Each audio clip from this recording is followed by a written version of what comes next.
Good day po sa lahat ng mga taga-subaybay ng Sitio Bangungot at sa iyo, Sir Jupiter. Tawagin niyo na lang po akong Gigi kasi yan naman po ang madalas na tawag sa akin ng mga nakakikilala sa akin. 32 years old na po ako, taga Parañaque. Dati po akong sales lady sa isang mall pero ngayon teller na po ako sa isang bangko. Sadyang nakahiligan ko na po ang pakikinig ng mga kwento sa Sitio Bangungot kaya na-inspire akong mag-share ng karanasan kong nakakatakot. Nangyari po ito noong 2011 nang lumipat kami ng bahay mula sa Las Piñas papunta sa kasalukuyan naming tinitirhan sa Parañaque. 14 years old po ako noon, Sir Jupiter. Yung bahay po kasi namin malapit sa palayan tapos yung may-ari talaga noon dati may bodega para sa mga sako-sakong bigas at kung ano-ano pang binibenta niya sa palengke. Pero nung mamatay siya at ibinenta yung bahay, nawalan na po yun ng silbi at ginawa nilang pong tapunan ng mga gamit na hindi na kailangan ng mga dating nagrenta doon. Isang gabi pagka-uwi ni Papa may ibinigay siya sa akin. Malaking teddy bear na kulay brown, may stitch ang kaliwang mata at yung kabila naman malaki at kulay pula yung pupil. Kapansin-pansin din ang magkadikit niyang mga kamay. Bahagyang tinatakpan yung heart shape sa dibdib na may nakasulat na "Play with me".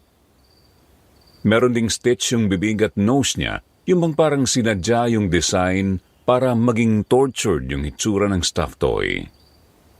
Sa ilalim sa bandang puwitan nakatago ang switch para sa built-in voice. So kapag sinwitch yun, may maririnig na boses ng masayahing bata at sinasabing, "Play with me!"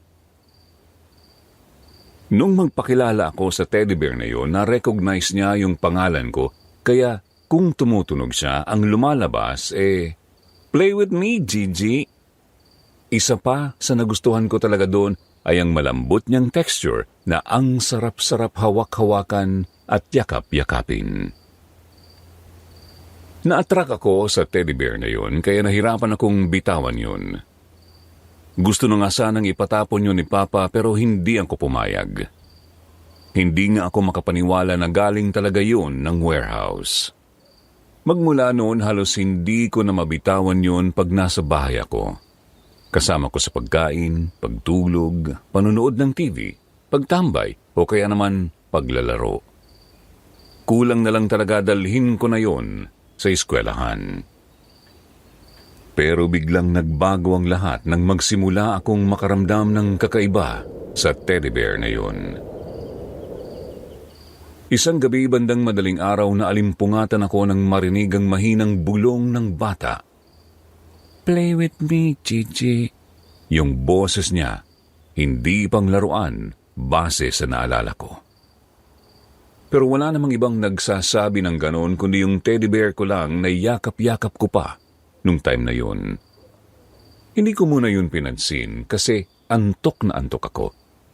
Sobrang pagod ako noon sa eskwelahan. Pero ilang saglit lang nakalipas nung nakatulog na ako ulit, narinig ko na naman yung bulong na, "Play with me, Gigi." Pero nung time na yon, klaro na talagang totoong bata yung nagsalita. Babae. Dumilat ako. Nakapatay ang ilaw kaya wala akong masyadong naaninagan sa loob ng kwarto ko. Pero nung tumihaya ako, napabalikwas ako ng bango nang makita ang figura ng isang batang lalaki na nakasilip sa mukha ko. Nawala yun kaagad. Nagpalinga-linga pa ako sa loob ng kwarto in hopes na may makita nga akong tao. Nung makumbinsi akong wala ngang kung sino doon, saka lang ako humiga ulit. Yakap-yakap ko pa rin yung teddy bear. Chinek ko yung button niya kasi baka na-on ko accidentally. Pero hindi, naka-off ang switch niya. Kinilabutan ako ng kaunti. Kung naka-off yun, sino yung nagsalita? Tanong ko sa sarili. Sinubukan ko namang i-brush off ang tungkol sa bagay na yon pero hindi ako nakatulog ng maayos kasi may pakiramdam akong may nakamasid sa akin. Pinasadahan ko ng tingin ang buong kwarto pero bigo naman akong makakita ng kung sino. Tsaka nakalak yung mga bintana at pinto so imposibleng may basta-basta na lang makapasok. Hindi ko alam kung anong oras na akong nakatulog noon. Kinabukasan na late pa ako ng gising.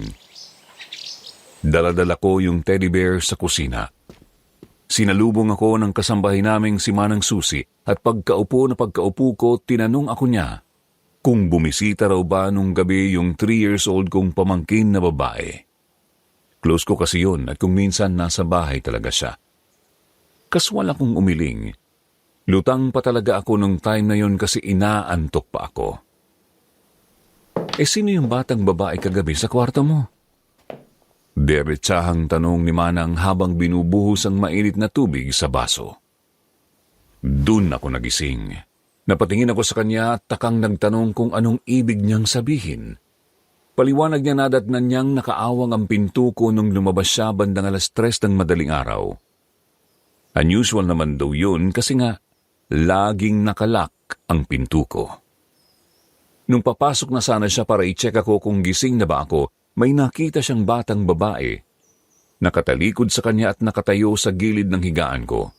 Mukha pa raw nakasuot ng dress yung bata dahil sa figura niya. Hinayaan niya na lang na nakaawang yung pinto. Hindi ako nakapagsalita, Sir Jupiter. Ewan ko kung nagkatugma yung isip namin ni Manang that time tungkol sa bata. Feeling ko kasi earlier ako nagising nung narinig ko ang boses ng batang babae na ginagaya yung phrase ng teddy bear ko. Hindi na lang din ako nagsabi tungkol dun. Hinayaan na lang namin pareho. Pagsapit ng hapon, since may mga activities kami sa school, gabi na ako halos nakauwi.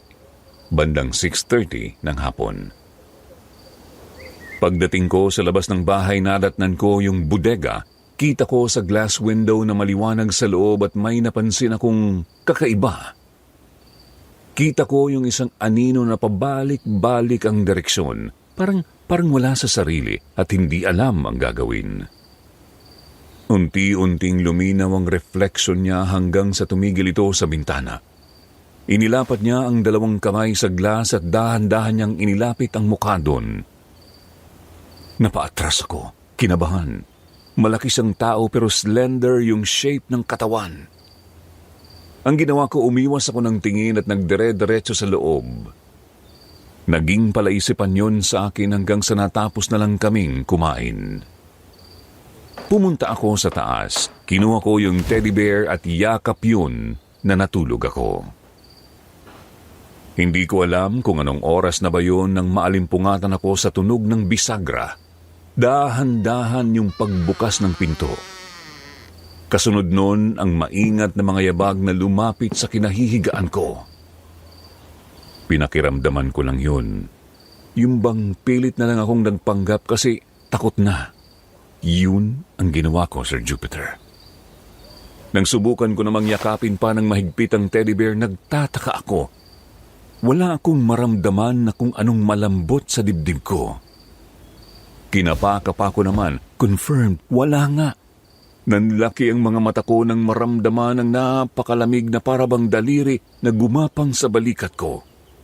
Dahan-dahan akong napatingin sa kung sino ang may-ari noon at laking gulat ko talaga nang makita ang nakakatakot na hitsura ng teddy bear ko na siyang nasa likuran ko pala.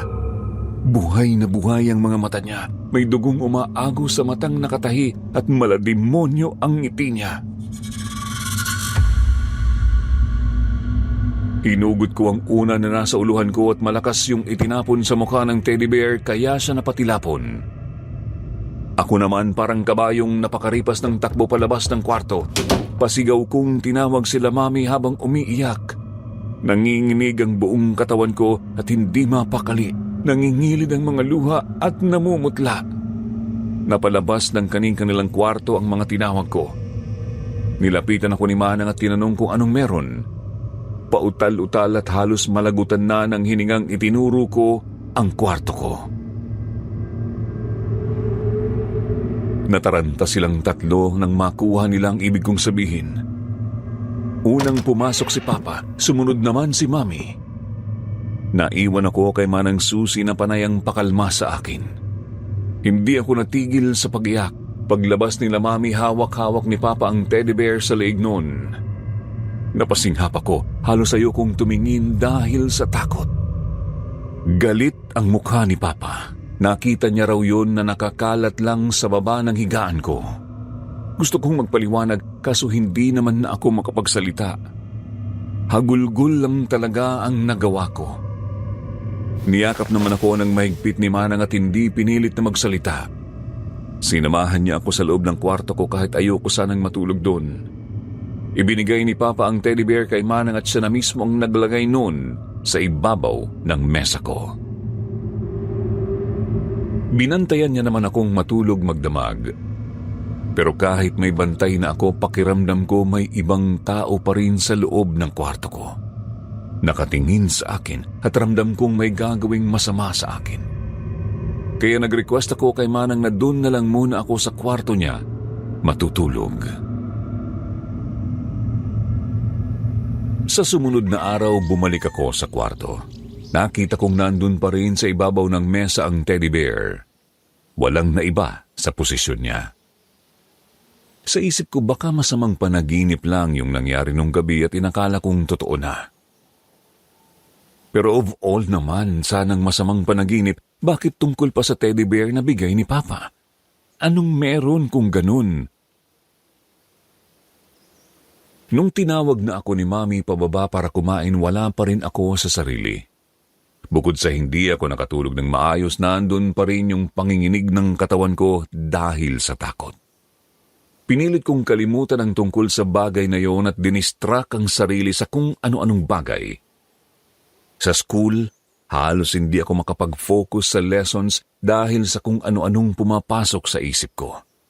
Hanggang sa sinundo na lang ako ni Mami sa eskwelahan para akong lantang gulay. Habang nasa biyahe, tulala lang ako, nakatingin sa labas. Ilang saglit lang tinawag ni Mami ang atensyon ko, kaya tumingin ako sa direksyon niya. Hindi ko sinasadyang mapatingin dun sa salamin at nanlaki ang mga mata ko nang makita ang teddy bear na nasa backseat, nakatitig sa akin.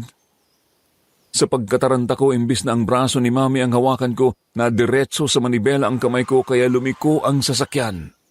Mabuti na nga lang at hindi sobrang bilis ang pagpapatakbo ni Mami at walang kasunod na sasakyan.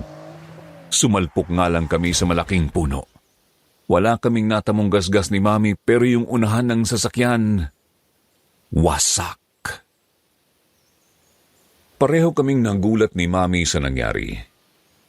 Nang tumingin siya sa akin, sinabunutan niya ako. Galit na galit dahil muntikan na kaming mamatay dahil sa pagiging tanga ko. Hindi ko naman talaga yun sinasadya. Hindi ko rin ma-explain kung paanong napunta ang kamay ko sa manibela. Feeling ko may tumulak sa kamay ko para mangyari yung aksidente pero wala naman akong ibang masisisi. Ako lang naman din ang kasama ni Mami. Todo ang sorry ko kay Mami pero hindi niya ako halos pinatawad. Pagdating ni Papa, dumagdag pa siya sa sermon. Hanggang sa umuwi na lang kami, hindi pa rin ako tinitigilan ng mga magulang ko. Muntikan pa akong mapalayas dahil sa nangyari. Naintindihan ko rin naman kasi na malaking pera ang kailangang ilabas para pampaayos ng sasakyan na yun. Sinubukan ko pang magpaliwanag pero wala talaga. Grounded ako. Hindi ako pinalabas ng room. Doon lang ako nag-iiyak habang panay ang sorry. Halos minuminuto ang balik ng pangyayari sa utak ko. Nang mapatingin ako sa table, napasinghap ako nang makita ang teddy bear nakaharap sa akin. Para bang inoobserbahan niya ako. Bumigat lalo ang pakiramdam ko dahil doon. Hindi naman ako makalabas ng kwarto kasi paniguradong hindi ako mapapatawad ng mga magulang ko. Nakakatakot silang kausapin paggalit. Hindi ko namalayan na nakatulog pala ako. Bandang 1 a.m. nagising ako nang maramdaman ang marahang haplos sa buhok ko. Nakalimutan kong patayin ang ilaw nung time na yon. Pag-angat ko ng tingin, nagitla ako nang makita ang teddy bear na nasa harap ko na. Nasa higaan ako noon, tapos yung stuffed toy, sa pagkakaalala ko, nasa ibabaw yun ng mesa. Hindi ko yun kinuha talaga, kaya nakapagtataka kung paano siyang napunta bigla sa higaan ko. Imposible namang ibang tao yung naglagay kasi nakalock yung pinto. Napalunok ako. Hindi ko magawang sumigaw kasi paniguradong papagalitan ako ng mga magulang ko. Hindi ko alam kung ano yung gagawin ko noong mga oras na yon. Wala akong takas kung sakali. Nanginginig ang kamay ko na inabot ang unan at malakas itong ibinato sa kanya, saka ko sa pabulong na minura. Ang teddy bear na yun kasi ang dahilan kung bakit nagkaroon kami ng problema. Nahulog yung teddy bear sa baba, nasapol ng unan. Narinig ko pa nga yung kalabog noon na parang batang nahulog. Natahimik ang buong kwarto, kaya rinig na rinig ko yung kabog ng dibdib ko. Dahan-dahan akong gumapang papunta doon sa katapusan ng higaan ko at maingat na sinilip ang kinaroroonan ng teddy bear. Nanlaki ang mga mata ko nang makitang wala na siya doon sa baba. Ang imposible kasi nandun yung unan. Dahan-dahan akong bumaba ng higaan. Hinanap ko ang teddy bear. Sinilip ko na nga yung sa ilalim ng higaan pero wala akong nakita. Sunod ko namang tiningnan yung mga sulok-sulok at sa mga kahit imposible ng tapunan pero wala talaga. Ang hindi ko na lang talaga natitingnan nung time na yon, yung mga boxes at ang cabinet. Ewan ko ba, sobrang imposible naman na nandun pa yung teddy bear pero may kung ano sa loob ko na parabang nag-i-insist na dapat kong tingnan ang mga yun. Kaya ginawa ko nga. Nanginginig pa yung kamay ko nung kinuha ko yung nagpatong-patong na boxes at inisa-isa ko. Wala nga. Nung mapatingin na ako sa cabinet, dun ako nakaramdam ng bigat sa loob ko. Kinutuban na talaga ako ng hindi maganda pero nagpatuloy pa rin ako sa binabalak ko. Nung hawakan ko yung doorknob ng cabinet, napasinghap ako ng biglang magpatay-sindi ang ilaw. Sa isip ko, sign na yun na may hindi nga magandang mangyayari kaya hindi ko nalang pinagpatuloy ang balak na yun.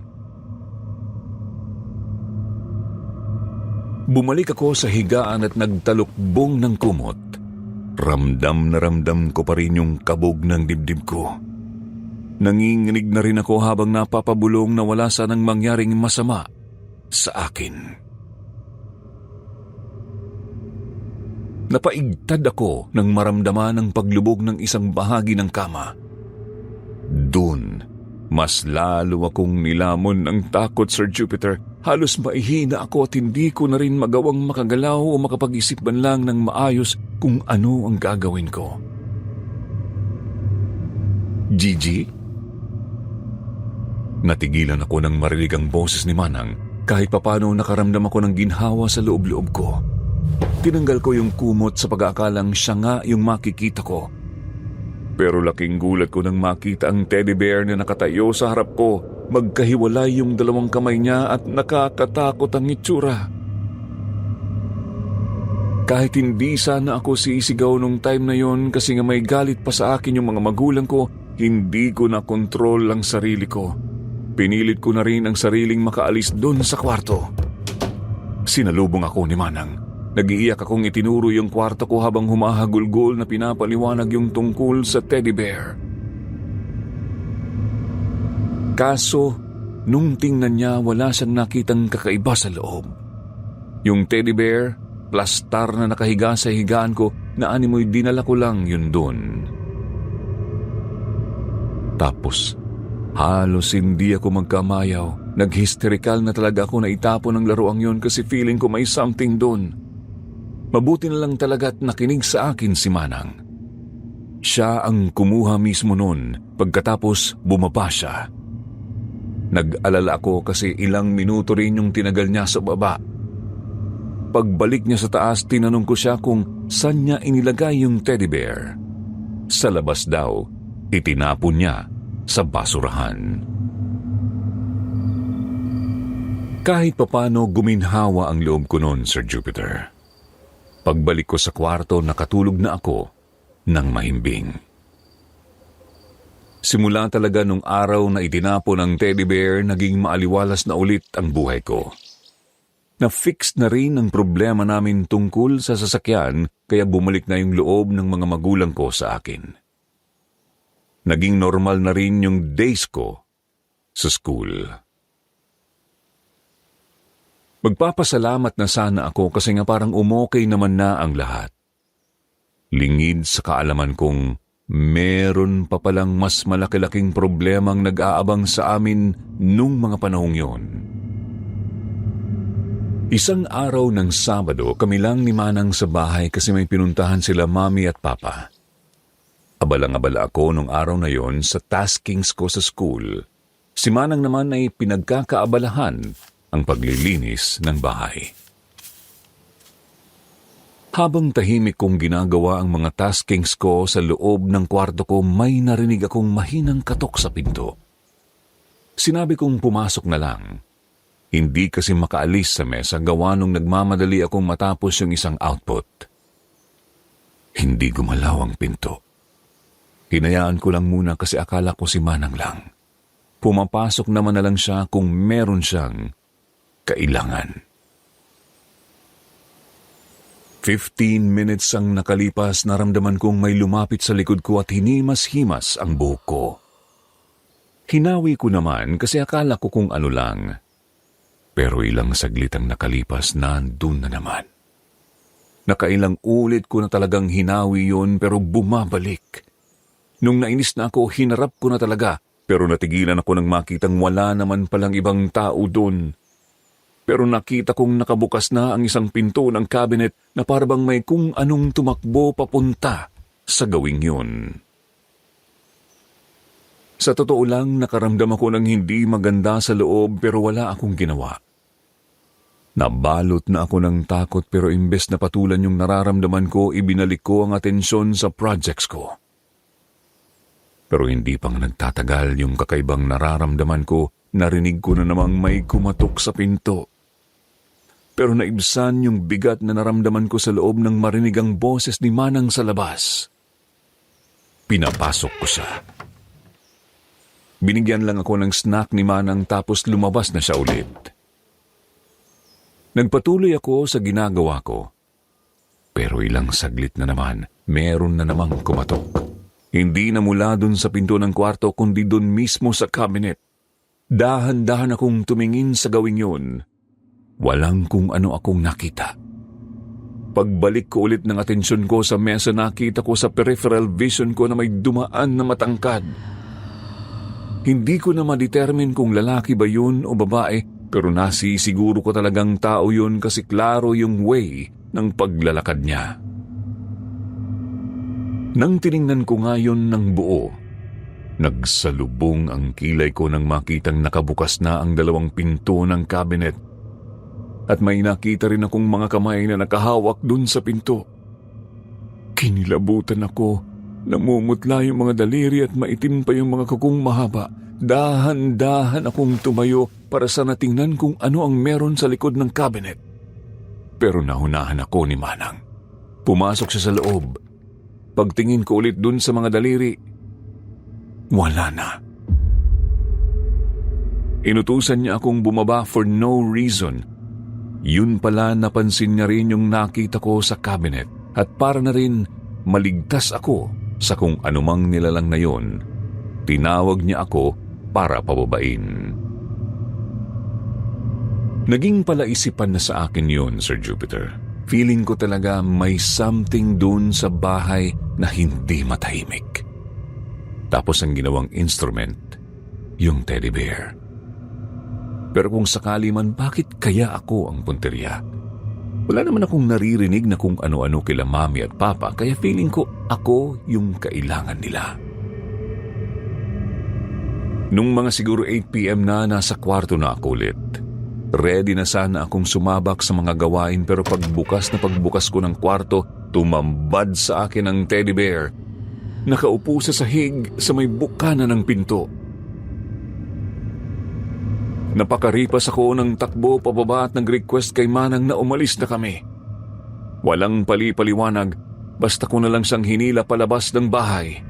Walang daladalang kung anong pwede pang communicate kila mami kung nasan kami at dun kami sa gilid ng kalsada. Nag-iiyak ako ng sobra hanggang sa nawalan ako ng malay. Dinala ako sa ospital. Dun na kami nagkita-kita nila mami. Walang pali-paliwanag kung ano ba talaga ang nangyari. Ni si Manang Susi, hindi ko siya pinagsalita. Okay ako nung time na yon physically, pero yung utak ko puro na trauma ang laman. Kahit naman lang kaliit-liitan na bagay, kinatatakutan ko na dahil lang sa mga nangyari sa akin nung mga panahong yon. Tuloy, binalot ako ng takot sa pag-uwi ko. Sa isip ko nandun pa rin yung teddy bear, pero kinukumbinsi ako ni Manang na wala na siya. Sigurado siyang itinapon na yon at nakuha na rin ng basurero. Hindi ko naman alam na kung bakit takot na takot pa rin ako doon, pero wala rin akong balak magbigay alalahanin sa kanila. Kaya ayon, napilitan akong umuwi. Sa sumunod na araw, iba na rin ang pakiramdam ko. Hindi ko maintindihan. Mabigat ang mga braso ko at nilalamig ako ng sobra. Napansin ko rin nung naligo ako na may mga scratch marks ako sa bandang likod at lieg. May ilan ding pasa sa bandang paa ko, pero hindi naman masakit. Nagpadoktor kami kaagad, pero wala naman silang nakitang kung anong malalang dahilan kung bakit ako nagkaroon ng ganon. Kinabukasan, pumasok ako sa school kahit masama ang pakiramdam ko. Mainit ako at nanghihina. Mas mabigat din ang pakiramdam ko sa kaliwang balikat kesa sa kanan. Pagdating ko sa eskwelahan, dumiretso ako sa desk ko at tumungo na muna. Ilang saglit lang, naramdaman kong may kamay na mabigat na pumatong sa likod ko. Hindi ako umangat ng tingin, pero tiningnan ko yung sa baba. Nanlaki ang mga mata ko nang makitang may nakaupong bata sa tabi ko. Hindi siya estudyante, sigurado ako dahil sa suot niya. Itim na punit-punit na slacks, may bahid pa ng dugo at namumutla ang kamay niyang may mga pasa. Pag-angat ko ng ulo, bigla yung nawala. Pinasadahan ko ng tingin ang buong room. Walang ibang taong nandun, maliban sa akin. Napatayo ako nang wala sa oras at kaagad na lumabas. Dumiretso ako ng klinik at dun na ako nagpahinga. Idinahilan ko na lang talaga yung pagsakit ng ulo ko. Nung hapon na labasan, nagtaka ako kasi pinagtitinginan ako ng mga tao. Akala ko pinagtripan ako ng kung sinong nakasalubong ko tapos dinikitan ng kung anong papel na may nakasulat na kamulastugan. Pero kahit si Mami na sumundo sa akin, nagsalubong din ang kilay the moment na pumasok ako sa gate. Tinanong niya ako kung paano ba yung leeg. May malaking pasa pala na para ba akong sinakal. Kaagad ko namang tiningnan ang sarili ko sa salamin ng sasakyan at nanlaki ang mga mata ko nang makita ngang may pasa ako. Nang pisil-pisilin ko, hindi naman ako nakaramdam ng kung ano. Pagtaas ko ng sweater sa bandang kamay, natigilan ako nang makitang mas lalo palang lumala ang mga pasa-pasa. Malalim na yung pasa na parabang binugbog ng sobra. Napapaiyak akong nagtanong kay Mami kung ano ang posibleng dahilan noon, pero wala siyang naging sagot sa akin. Dumiretso kami ulit ng ospital pero bigo pa rin kaming makakuha ng result na kayang makapagpaliwanag tungkol sa nangyayari sa akin. Umuwi ako sa bahay na parehong alalang-alala. Nag-refuse pa rin akong matulog sa room ko mismo. Panay na nga ang kulit nila mama na magsabi ako kung ano ba yung dahilan kung bakit hindi ko magawang bumalik doon, pero hindi ko talaga masabi-sabi. Hanggang sa palala ng palala ang naging sitwasyon. One time noon, ito po Sir Jupiter, base na lang po ito sa kwento ni Mami kasi wala na po akong maalala sa part na ito. Nagising ako isang umaga. Maaliwalas yung mukha ko. Paglabas ko ng room ni Manang Susi na kasalubong ko si Papa. Tinanong ko siya kung ibinalik niya ba sa warehouse ang bigay niyang teddy bear sa akin. Nagtaka siya. Nung mga nakaraang araw nga, hindi ko na yun hawak-hawak at iniiwasan ko na ring pag-usapan sa hindi malamang dahilan. Tapos, yun, naggalit ako. Sinigawan ko si Papa na dapat niyang hanapin yun at ibigay sa akin kundi may sasaktan ako sa pamilya namin. Nagtaka siya sa behavior ko pero imbis na pagalitan ako, nanahimik na lang siya kasi feeling niya may mali. Ayun, pati sila Mami na abala. Hinanap nila yung teddy bear sa kung saan-saan. Hindi ko alam kung paano akong nakabalik sa sarili. Basta nung nagising ako, nandun ako sa loob ng room ko. Natakot pa nga ako kaya napatakbo ako palabas. Sakto namang pagsalubong sa akin ni Manang at ibinigay ang hawak niyang teddy bear. Nanlalaki ang mga mata kong napatanong sa kanya kung bakit ibinibigay niya sa akin yun. Pinatapon ko na nga. Nagtaka naman si Manang, ako nga yung nag-request na hanapin. Pero swear, Sir Jupiter, wala akong maalalang ganun.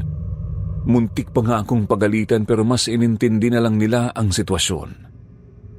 Ang ginawa nila, ibinalik na naman nila yung teddy bear kung saan itinapon ni Manang Susi. It turned out, ang tapon na ginawa niya ay minabuting nakatago lang sa akin. Bandang 10 p.m., hindi pa rin ako dinalaw ng antok at kating-kati ang mga paa ko na hanapin yung teddy bear na stuffed toy. May something na bumabagabag sa isip ko. Regalo yun ni Papa kaya hindi ko yun dapat ganun-ganunin na lang. Kawawa yung taong pagbibigyan noon for some reason. Sayang at kung ano-ano pa. Naririnig ko yung boses ng konsensya sa isip ko mismo, so bumaba ako ng kama. Binuksan ang lahat ng ilaw sa bahay at hinanap ko nga yun. Ilang saglit ang nakalipas, may narinig akong mga yabag sa hagdan. Nandun ako sa kusina nung time na yun.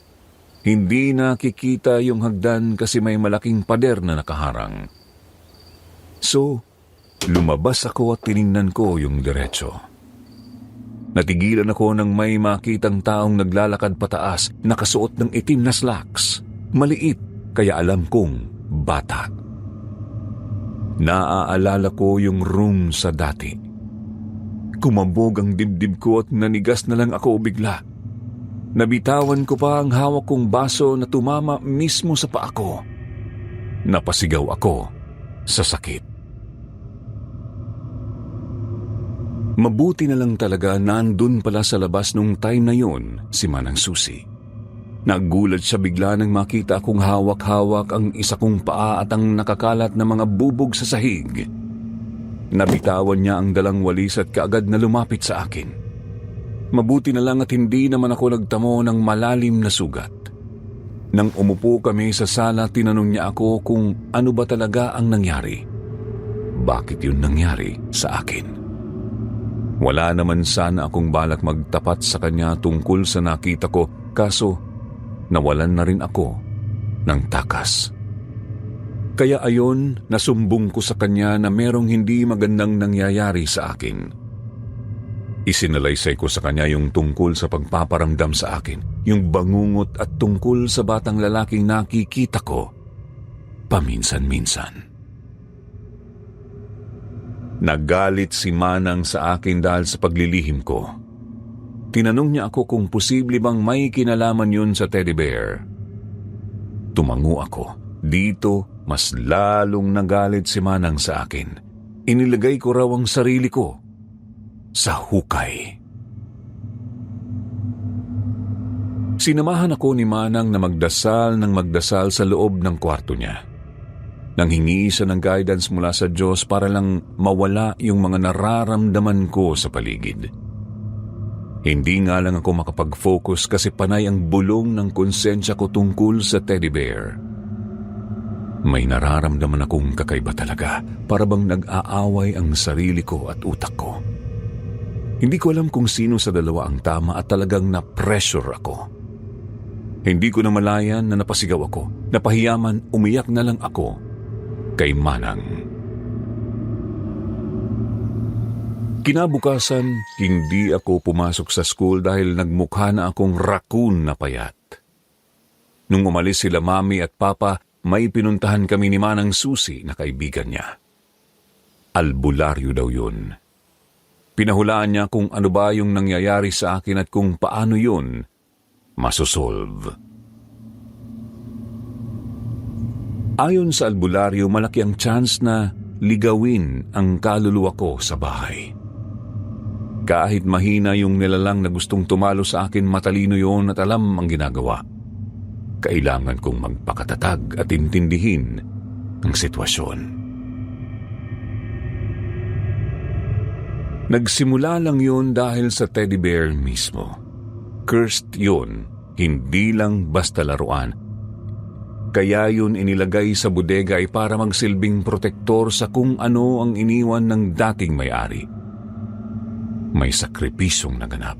Batang pinatay at ipinasok ang kaluluwa niya sa loob ng teddy bear. Hindi tinanggap nun ng bata ang naging kapalaran niya. Kaya imbis na maging protector, hindi natahimik ang kaluluwa niya. Halos dekada na rin daw ang nakalipas pero wala pa ring katahimikan ang biktima. Isang solusyon lang ang nakita ng albularyo. Sunugin ang teddy bear. Umuwi na kami after ng session na yon. Sobrang eager ko na ngang mangyari yun. Ako pa mismo ang nag-insist kay Manang na ako ang magtatapo ng teddy bear sa apoy para ma-feel ko kung gaano ba kagaan ang mag-end ng isang sumpa. Pero ako mismo ang sumira sa plano. Pagdating sa bahay, sa bintana pa lang, pareho kaming nagulat ni Manang nang makita ang teddy bear nakaupo sa sala. Feel na feel ko pa naman yung masamang presensya niya kaya kumabog ang dibdib ko.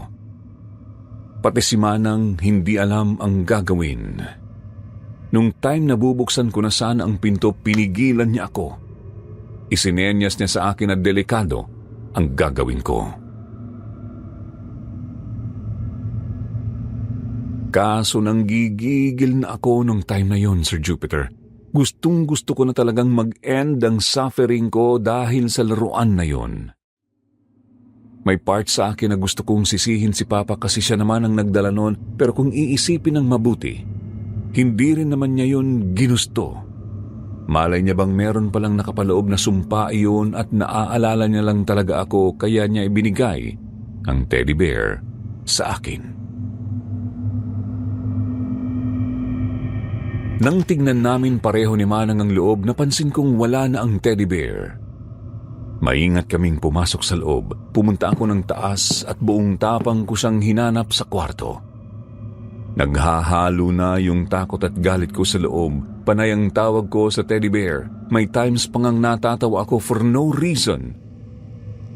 Kaso, nalibot ko na lang ang buong room, hindi ko siya nakita. Pinuntahan ko naman ang rooms nila Mami, wala pa rin. Nung maglakad na ako papuntang pinto sana, natigilan ako nang biglang sumarado ang pinto. Dun dumagundong ang dibdib ko. May sense akong may hindi magandang mangyayari sa akin. Sinubukan ko pa rin namang kumalma. Pinilit ko ang sariling huwag manginig kasi alam kong matatalo ako kung ganun. Pero natigilan ako lalo nang may magsalita sa likuran ko, boses ng isang bata. "Play with me, Ate Gigi." Dahan-dahan akong lumingon. Kumakabog ang dibdib ko at halos maihina ako sa takot. Pero bigo naman akong nakakita ng kung sino sa likuran ko. Pero pagharap ko mismo, tumambad sa akin ang batang babaeng nakasuot ng slacks at damit na punit-punit. Meron siyang kasamang babaeng mas maliit pa sa kanya na nakasuot naman ng dress. Pareho silang naliligo sa dugo nung time na yun, pero ang mas makapanindig balahibo ay ang hitsura nung pangalawa. May tahi ang labi niya at ang isang mata. Same na same sa description dun sa itsura ng teddy bear. Sumigaw ako sa loob ng kwarto to the point na halos maputol na ang mga ugat ko sa leeg. Natumba ako. Umatras, nanginginig ang kamay na pilit lumayo sa kanila. Umiiyak akong nagmakaawa na layuan na ako dahil alam kong wala akong ginawa sa kanila. Pero imbes na makinig, lumapit pa sila lalo sa akin. Ilang saglit pa'y narinig kong may tumawa sa likod ko pero wala namang ibang tao. Atras pa rin ako ng atras hanggang sa mabangga ang likuran ko sa cabinet at dun ako natunaw. Nawalan ako ng pag-asa bigla at wala akong nagawa kundi ang umiyak na lamang. Napayakap na lang ako sa tuhod, pumikit at inantay na lang kung ano ang gagawin nila sa akin. Pero hindi yun nangyari. Bumukas ang pinto. Tumambad si Manang Susi. Pero kita kong nanlalaki rin ang mga mata niya, nakatitig sa baba. Yun pala, nakaharang ang teddy bear sa harap niya. Alam niyang hindi na yun normal na klase ng teddy bear kaya talagang natakot na siya. Ako naman hindi ko rin alam ang gagawin ko. Gustuhin ko mang tumayo dun sa pwesto, hindi ko magawa. Ang bigat-bigat ng katawan ko. Nang sa wakas ay malagpasan niya ang teddy bear, namumutla siyang lumapit sa akin. Nagyakapan kami, as in para kaming timang, na takot dahil lang sa laruan. Nang makakalma si Manang Susi, nagbigay siya ng assurance na itatapon nga namin ang stuffed toy na yon. Tumango na lang ako sa kanya pero sa totoo lang sa isip ko noon magagawa pa kaya namin yun, inandun kami sa loob mismo ng kwarto kung nasan yung demonyo. Mas lalong bumigat ang pakiramdam ko na parabang may nakadagan sa akin.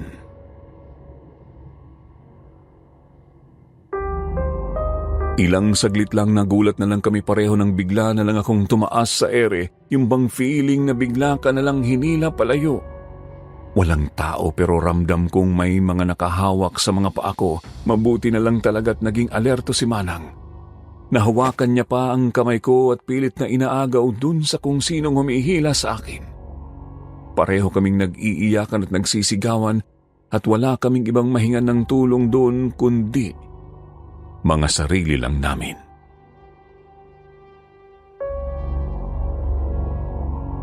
Mas lalo po kaming nagulantang nang magsibasagan ang mga salamin doon. Ang bintana, ang salamin sa vanity mirror ni Mommy at mga glass jars. Nadaplisan pa nga ako sa mukha dahil sa pagtilapon ng isang bubog. Mga ilang saglit ang nakalipas, bigla akong binitiwan ng kung sinong humihila sa akin. Kaagad kaming lumabas, iniwan namin yung teddy bear sa kwarto. Pareho kaming nakahinga ng maluwag dahil sa pagkawala namin sa ganong sitwasyon. Makalipas ang 15 minutes, dumating sila Mami at Papa. Pinigilan namin silang pumasok sa kwarto nila dahil sa demonyong nandun. Papagalitan pa nga sana ako ni Papa dahil sa kung ano-anong mga ginagawa ko, pero si Mami na rin ang nag-insist na pakinggan ako nung time na yon. Umiling si Papa. Pagbukas niya mismo ng pinto ng kwarto nila, nagulat kami nang may tumilapon na bubog sa mukha niya. Nasapul sa mismo sa mata. Dinala namin siya sa ospital. Yun ang naging way namin para makaalis sa sitwasyon. Pero ilang oras nga kami doon ni Manang, hindi naibsan yung panginginig namin. Mas lalo lang kaming nabahala dahil sa sitwasyon. Nabulag si Papa, Sir Jupiter, at kailangan ding tahian ang mga mata niya dahil may malaking sugat na natamo sa bandang taas ng kilay niya. Umungot pa mismo yung bubog sa mukha niya, kaya sobrang naawa talaga kami kay Papa. Sigaw pa siya ng sigaw sa loob ng emergency room dahil sa tindi ng sakit na inabot niya. Kami naman walang nagawa sa labas kundi ang intindihin na lang ang sitwasyon. Tahimik lang kami lahat.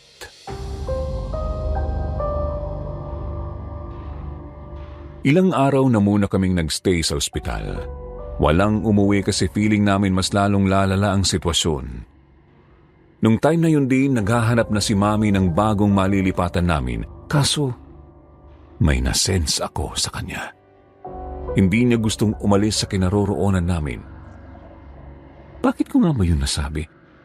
Base pa lang sa ekspresyon niya, may times na parang agree siya pero meron ding part na hindi niya alam kung maniniwala siya sa akin o hindi. Ilang araw ang nakalipas, sa wakas nakauwi na rin kami. Halos hindi namin nakilala ang bahay dahil sa dami ng kalat sa loob. Para bang pinasok ng mga magnanakaw kasi as in, basag-basag ang ilang gamit doon. Meron pang ang mga frames namin na puro basag na at halos nanlumo na kaming lahat. Pero si Papa, parang wala na sa sarili. Ako na nga yung halatang may sakit pero mas masigla pa ako kumilos kesa sa kanya. Ramdam ko naman yung panghihina ng katawan ko pero hindi naman ako nagpakita ng kahinaan masyado sa kanila. Kinakaya ko pa rin kahit palala na ng palala ang sitwasyon sa bahay, lalo pat bumalik na kami. Since hindi ako komportabling magstay sa loob ng bahay, tumambay na muna ako sa labas nung time na yon. Ilang saglit lang, lumabas si Manang. Dala-dalang teddy bear na halos punit-punit na. Natanggal na yung mga balahibo at halos nahiwalay na rin ang ulo sa katawan. Ang pangit na ng hitsura, Sir Jupiter. Nagsenya siyang samahan siyang sunugin ng teddy bear dahil ako naman talaga ang dapat gumawa nun. Kinabahan ako nung una, para bang napaatras ako bigla. Hindi ko alam kung bakit nawala yung confidence ko na tapusin na yung sumpa. Kahit nag-aalinlangan, sumunod naman ako sa likod ng bahay. Inilapag ni Manang sa gilid ang teddy bear, pinatungan ng mga kahoy para ma-make sure na hindi nga yun makakaalis. Tsaka kami nagsindi ng apoy para sa pagsusunugan. Habang ginagawa namin yun, panay ang kwento ni Manang Susi tungkol sa na-notice niya sa mga magulang ko. May pakiramdam siyang mali. Mukhang may kinalaman mismo si Papa sa sitwasyon. Para bang sa tingin niya, plano ang lahat ng yun ni Papa. Ganito kasi yun, Sir Jupiter. Kapansin-pansin kay Papa simula nung dumating kami doon na para bang may tinatago siya sa amin. Madalas ang pagiging tulala niya at kung minsan, pag tinatanong siya kung ano ang problema, nagagalit na lang siya bigla. Hanggang sa naramdaman ko na rin yung pagiging cold niya sa amin. Tapos nung time na may binigay siya sa aking teddy bear, akala ko yun yung way ng pag-apologize niya sa biglaang pagbago ng pakikitungo niya sa amin. Kaso, hindi pala. Simula na rin nung nakaramdam ako ng may something, imbes na pakinggan ako kung minsan siya pa mismo ang lumalayo. Kaya ganun na lang ang isip ni Manang, may something sa kanya. Pero ako hindi ko masyadong pinag-isipan ng kung anong masama si Papa. Wala namang malinaw na ebidensya para paghinalaan ko siya ng kung ano. Hindi namin namalayan na malaki na pala ang apoy. Nang ma-realize namin pareho yun, kaagad na kinuha ni Manang ang teddy bear at ibinigay sa akin. Nang hawakan ko yung stuffed toy, nakaramdam ako ng mas lalong mabigat sa loob ko.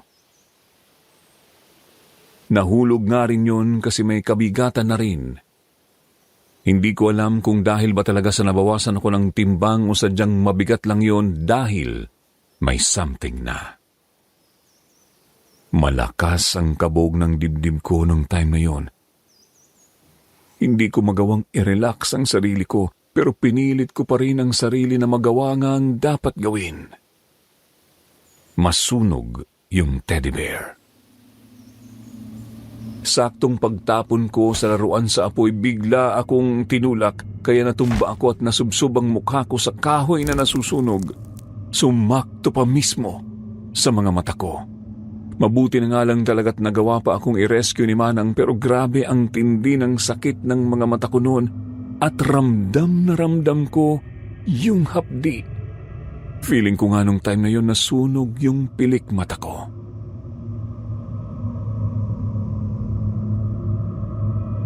Hindi ko kaagad na idilat ang mga mata ko noon, kaya natakot akong mabulag. To the rescue naman si Mami. Ipapadala na sana ako sa ospital, pero si Papa na mismo ang pumigil sa amin. Narinig ko ang boses niya. Sinabing hindi na dapat pang mag-alala sa akin kasi malaki naman na raw ako. Hindi na raw ako dapat naglalaro-laro sa kung ano-anong laruan sa paligid. Wala akong nag-gets sa sinabi niya nung mga oras na yon, as in wala. Ang iniintindi ko lang kasi noon ang hapdi sa mga mata ko. Hindi ko alam kung magagawa ko pa bang makakita ulit at kung ano ang posibleng mangyari at kung paano ba i-manage yung nangyari sa akin na yon. Maautoridad yung boses ni Papa, kaya walang nagawa si Mami. Pero ako na mismo ang nag-insist na tulungan ako kasi hindi ko na talaga matiis yung pakiramdam ko. Kaso by the time na aalis na sana kami, biglang nagwala si Papa. Galit na galit siya. Naramdaman ko ang mahigpit na paghawak ni Manang sa akin. Gusto akong protektahan. Si Mama naman malumanay ang saway kay Papa na hayaan na muna niya kami. Ramdam ko na yung takot niya, pero hindi naman nakikinig si Papa. Kaso nagalit lalo si Papa. Nataranta ako nang bigla na lang magsigawan ng dalawa kong kasama at hinila ako palayo ni Manang. Hindi ko alam kung anong nangyari. Basta panay ang sigaw niya sa akin sa tabi ko na tumakbo lang. Kailangan naming makalayo. Rinig na rinig ko pa rin yung boses ni Papa. Hinahabol niya kami. Pero may napansin ako sa boses niya. Nag-iba, naging garalgal, pangmatanda at hindi na maintindihan masyado ang sinasabi dahil kinakain niya ang bawat salita. Pansin ko rin na medyo hirap na siya. Pagkuway bigla akong hinila ni Manang, pinayuko at binulong-bulong sa akin na huwag akong maingay dahil baka kami makita ng demonyo. Hirap naman ako sa sitwasyon kasi wala talaga akong ideya kung ano na ang nangyayari sa amin nung mga oras na yon. Frustrated ako pero hindi ako makapagsalita. Nasasaktan ako, nahahapdian. Pero hindi ko rin magawang makapagreklamo kasi posibleng mamatay ako ng tuluyan kung sakali. Nanginginig ako nung time na yon. Ramdam ko rin na ganun ang dalawa kong kasama pero natigilan ako nang marinig ang mahinang bungisgis mula sa likuran ko. Doon mas lalong dumagundong ang dibdib ko sa takot. Narinig ko ang pagsigaw ni Mama. Nagmakaawa siyang huwag kaming galawin kasi pamilya niya kami. At yun na ang huling boses na narinig ko.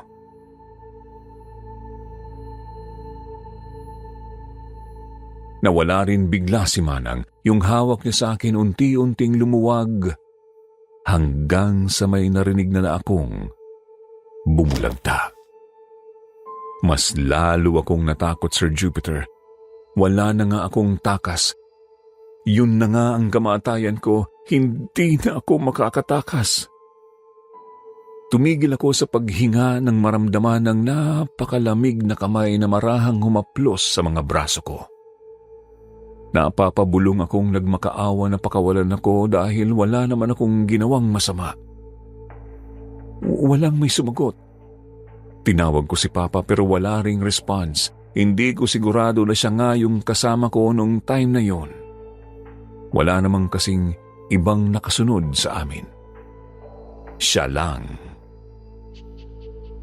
Panay ang sorry ko sa kanya kung meron man akong nagawang mali. Wala pa ring sagot. Nagulat na lang ako nang bigla akong hilahin. Wala rin akong nagawa nung time na yon kasi wala akong makita. Nagsusumigaw ako habang nagmamakaawang pakawalan ako pero wala talaga. Hawak ako ng malalamig na kamay at ang sumunod na nangyari, naramdaman ko na lang ang napakalamig na tubig. Basta na lang lumubog ang katawan ko. Sinubukan kong lumangoy pero wala akong nakapitan at kada galaw ko, mas lalo akong hinigop pababa hanggang sa nawalan na lang ako ng malay. Nanaginip ako. Nasa isang lugar ako, hindi pamilyar sa akin. Para akong nasa loob ng kagubatan kasi walang ibang nakikita sa paligid kundi malalaking puno. Tapos may mga halaman na hindi ako pamilyar. May mga humuhuning ibon pero hindi yon yung usual na naririnig sa mga probinsya. Makapanindig balahibo yung pagtawag nila sa mga kasama. Naglakad-lakad lang ako. Wala nga rin akong suot na kahit man lang tsinelas noon pero hindi ko ramdam yung grass na inaapakan ko.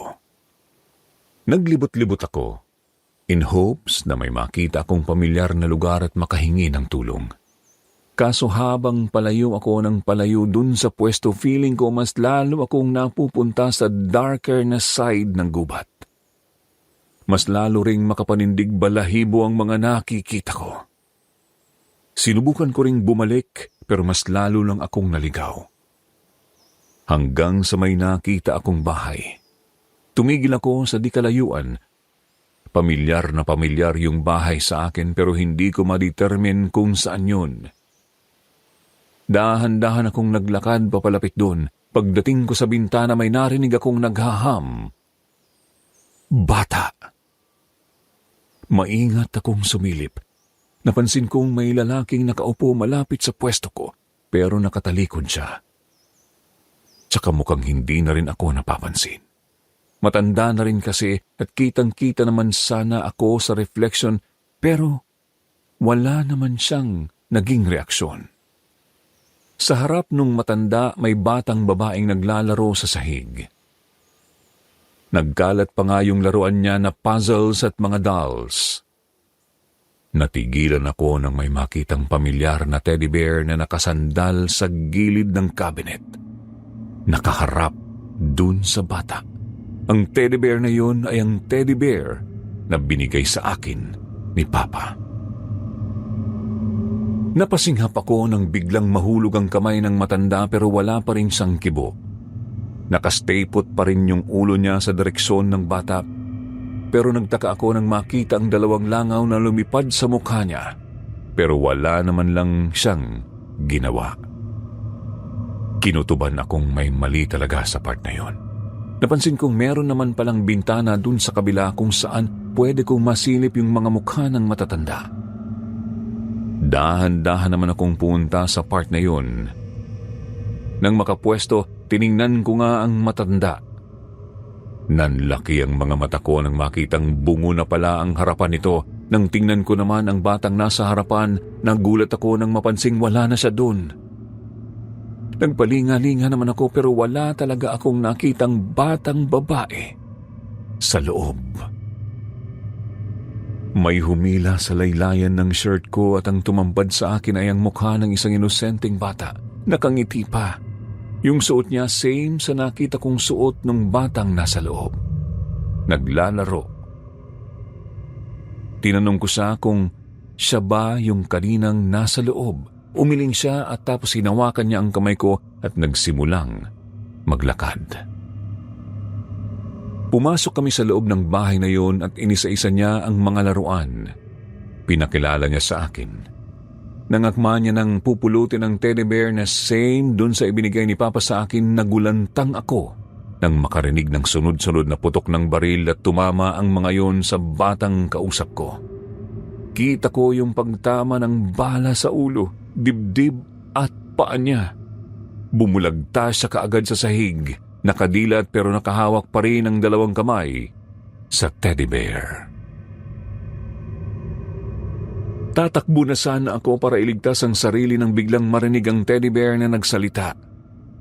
"Play with me, Gigi." Doon ako nagising. Napapasinghap akong napabalikwas ng bangon. Nakita ko ang sariling nakaupo sa gilid ng isang sapa sa gubat. Basang-basa pa nga ako noon nung time na yun. Hindi ko na ininda pa yung pakiramdam na nanghihina ako basta akong tumakbo para makatakas. Hindi ko alam kung saan ako pupunta pero sinundan ko lang ang gut ko hanggang sa tuluyan akong makakita ng kalsada. Mabuti na nga lang at saktong may dumaan na sasakyan. Nagpasaklolo ako. Nagdiretso ako sa police station at isinalaysay ko ang lahat ng nangyari. Pero nung umabot ako sa point na ipinaliwanag ko na yung about sa pagsusunog ng teddy bear ay may tumulak sa akin. Kaya ako nabulag. Natigilan ako. Kasi parang wala namang nangyari sa akin. Kinapaka ko pa nga ang mukha ko. Wala namang nangyari at feeling ko wala ngang nangyari. It turned out, Sir Jupiter, ilang araw na pala akong pinaghahanap ng mga magulang ko. Halos 5 araw na. Ang huling update nila dun sa kaso, abducted daw ako.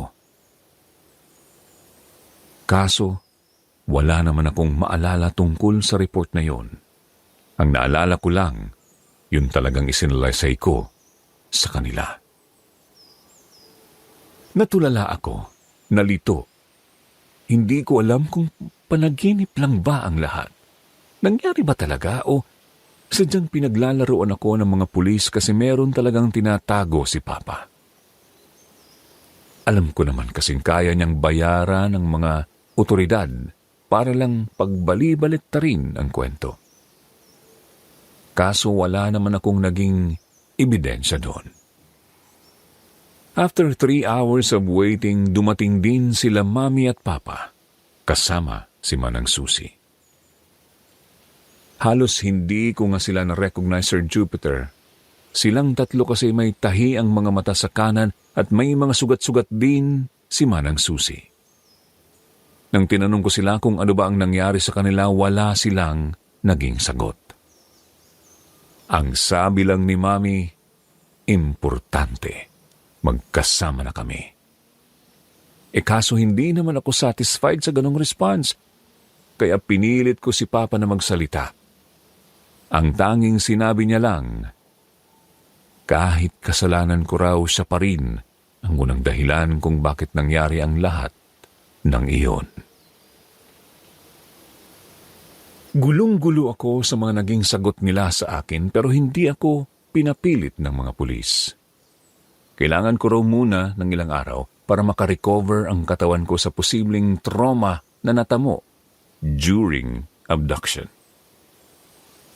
Nagpumilit pa nga ako noon kasi hindi talaga ako naniniwala na may naganap na ganun sa akin, pero si Manang na mismo ang nag-confirm. Kinuha raw ako. Naging palaisipan yun sa akin, Sir Jupiter. Kahit bumalik na sa normal ang pamumuhay namin, hindi pa rin nawala sa akin ang doubts. Kaya isang araw, nung kami lang ni Manang Susi ang nasa bahay, kinuha ko ang opportunity na yon para makapagtanong sa kanya kung ano ba talaga ang nangyari.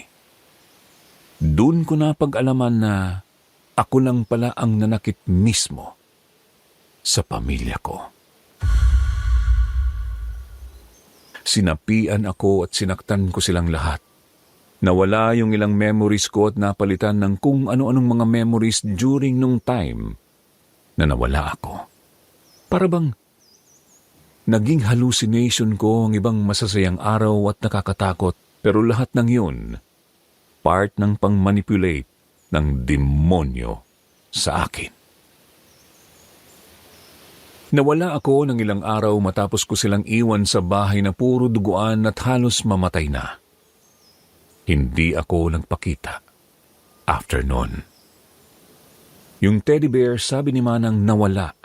Pero nung tingnan ko sa likod ng bahay, nakita kong may mga balahibo doon ng stuffed toy at may malaking part doon na naging abo na. Yun ang sigurado akong sinunog ko ngang talaga. Kaso, hindi naman ako sigurado sa kung ano ang nangyari mismo dun sa may-ari nun at kung bakit may sumpa ang teddy bear. Hindi naman kami lumipat ng bahay kasi feeling ko may malaking ambag yun sa buhay namin.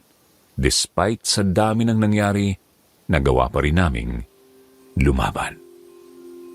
Hanggang dito na lang po ang kwentong ito, Sir Jupiter. Maraming salamat po sa pagbabasa. Ano sa tingin niyo, mga kasityo bangungot, ang meron sa karanasan ko? Ano kayang naiisip ninyong dahilan kung bakit haunted ang laruan na yon? Ang tingin niyo ho ba, kahit ngayon napayapa na kami sa bahay, kailangan pa rin naming lumipat sa ibang lugar? Share niyo naman po ang thoughts niyo sa comment section. Huwag rin pong kalimutan na mag-subscribe kung hindi pa nakasubscribe. Again, maraming salamat po sa pagbabasa, Sir Jupiter. More power po sa Sityo Bangungot.